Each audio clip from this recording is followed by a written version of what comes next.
السلام علیکم ورحمۃ اللہ وبرکاتہ۔ رب اشرح لی صدری ویسر لی امری واحلل عقدۃ من لسانی یفقہوا قولی۔ یہ سورۃ قاف کی آیت نمبر 19 ہے، جس میں انسان سے خطاب ہے کہ انسان خواہ کتنی بھی لمبی زندگی چاہے، لیکن ایک دن موت آ پہنچتی ہے۔ سکرات الموت، موت کی سختیاں، موت کی بے ہوشیاں، موت کی حقیقت کو لے کر آ پہنچتی ہیں، اور یہی وہ بات ہے جس سے انسان بھاگتا ہے۔ موت کا ذکر نہیں سننا چاہتا، موت سے فرار حاصل کرنا چاہتا ہے، لیکن موت اس کو آ پکڑتی ہے۔ یہاں بنیادی طور پر جان کنی کے وقت انسان کی کیا حالت ہوگی اس کو بھی بیان کیا گیا ہے۔ وجاءت سکرۃ الموت بالحق، یعنی ہر انسان کے لیے موت کی سختی اور شدت اور اس کا چمٹنا اور اس کی تکلیف، یہ سب کچھ حق کے ساتھ مل کر آ چکا ہے، اور اس میں کوئی شک نہیں اور اس کے ساتھ کوئی جھوٹ نہیں ہے۔ سکرہ کیا چیز ہے؟ یہ وہ سختی ہے جو عقل کو ختم کر دیتی ہے۔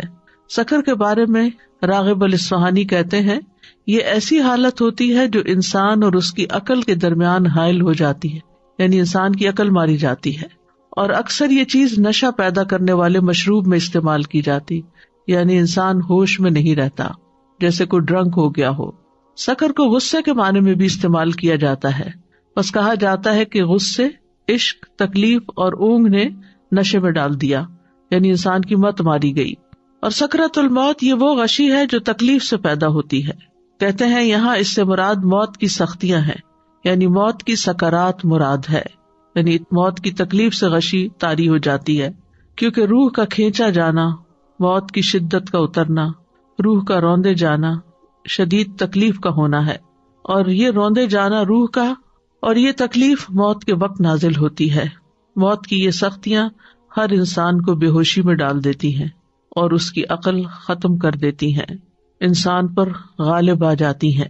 اور بالحق کا معنی ہے موت ایک حقیقت ہے جو حقیقت اس وقت سامنے آ گئی۔ ایک اور قول ہے کہ آخرت کا معاملہ برحق ہے، یہاں تک کہ وہ انسان کے لیے موت کے وقت واضح ہو جاتا ہے، اس کو اپنی آنکھوں سے دیکھ لیتا ہے۔ ایک اور قول یہ بھی ہے کہ وہ چیز حق ہے جس طرف انسان کا معاملہ لوٹ کر جاتا ہے، یعنی خوش نصیبی کی طرف یا بدبختی کی طرف۔ تو بہرحال موت کی سختی برحق ہے۔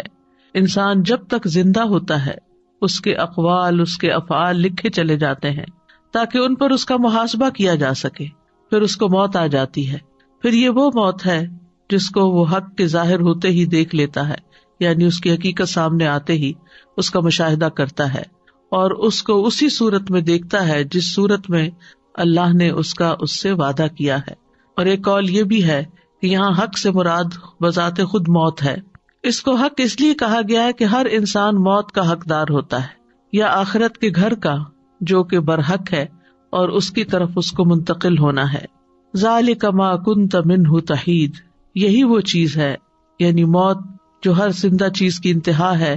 ما کنت منہ تحید، جس سے تم بھاگتے تھے، جس سے تم کتراتے تھے، اپنی زندگی میں اس سے فرار حاصل کرتے تھے، یعنی کوئی بھی چیز جس سے یہ انسان کو احساس ہونے لگے کہ اس کو کھانے سے موت آ سکتی ہے یا اس بیماری سے موت آ سکتی، تو انسان اس سے بھاگ جاتا ہے، اس کے قریب نہیں پھٹکتا۔ انسان کو اپنی جان بہت پیاری ہوتی ہے اور ہر اس چیز سے انسان بھاگتا ہے جس سے موت کا اس کو اندیشہ ہو۔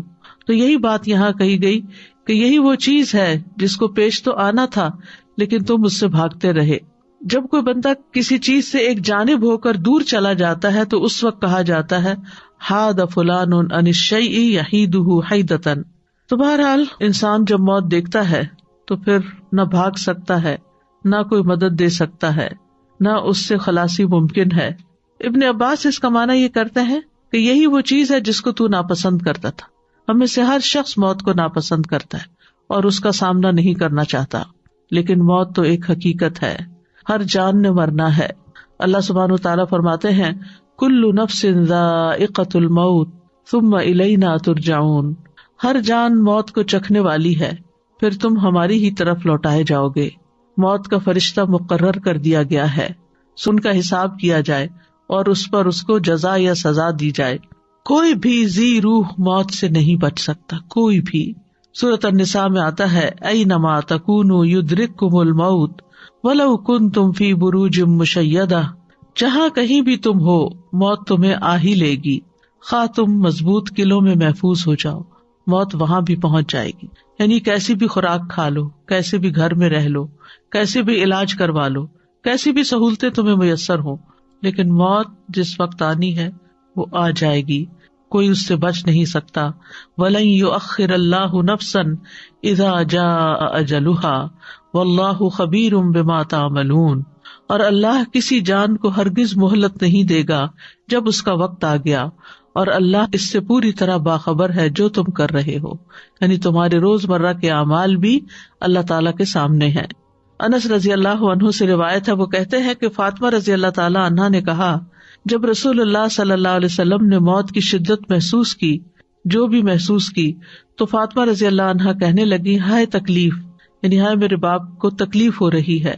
رسول اللہ صلی اللہ علیہ وسلم نے فرمایا، اے میری بیٹی، تمہارے باپ پر وہ وقت آ گیا ہے کہ اللہ اس سے کسی کو بھی چھوڑنے والا نہیں قیامت کے دن کی ملاقات کے لیے، کیونکہ اللہ سے ملاقات اس کے بعد ہی ہو سکتی ہے.